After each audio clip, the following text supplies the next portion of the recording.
उत्तप्त लोकसभार अधिवेशन कांग्रेस बनाम बीजेपीर सांसददेर मध्य हाताहाती और এই নিয়ে राहुल गांधी विरोधी दलनेता की बोलছেন। नहीं देखिए, मैं पता नहीं आपके शांत हो जाए, आपके कैमरा में होगा।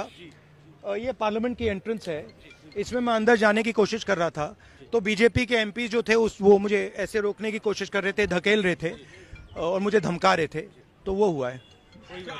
আপনারা শুনতে পেলেন, বিজেপির দুই সাংসদ হাসপাতালে ভর্তি, বিভিন্নভাবে চিৎকার হয়ে উঠছে। তবে রাহুল গান্ধী এই বিষয়টা তিনি জানিয়েছেন, কোনো রকমের বিজেপির সাংসদদেরকে মারধর বা ধাক্কাধাক্কি করানো হয়নি। রীতিমতো আর এইটা নিয়ে রাজনৈতিক সোশ্যাল মিডিয়ার মাধ্যমে দেখা যাচ্ছে যে লোকসভার অধিবেশনে একেবারে উত্তপ্ত পরিস্থিতি হয়।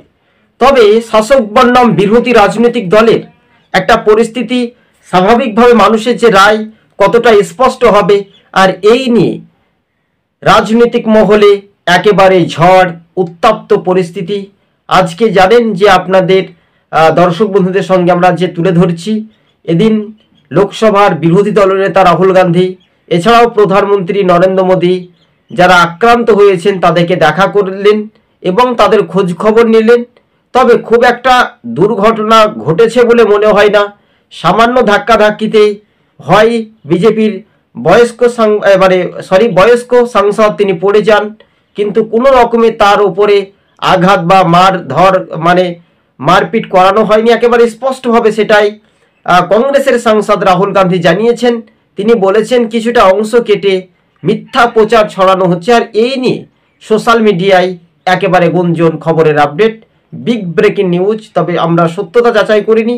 রাহুল গান্ধী কংগ্রেস সূত্র মারফত খবর, তারা এবার রীতিমতো, অন্যদিকে বিজেপির সাংসদরা প্রতিবাদে নেমেছেন কংগ্রেসের বিরুদ্ধে, কংগ্রেস পাল্টা প্রতিরোধের আন্দোলনে নেমেছেন। তবে একেবারে বলা যেতে পারে শীতকালীন অধিবেশনে একেবারে উত্তপ্ত কংগ্রেস সাংসদ ও বিজেপি সাংসদদের মধ্যে হাতাহাতি, রীতিমতো চাঞ্চল্য ছড়িয়েছে দিল্লি রাজপথ অধিবেশনে। আজ এই পর্যন্ত, ধন্যবাদ।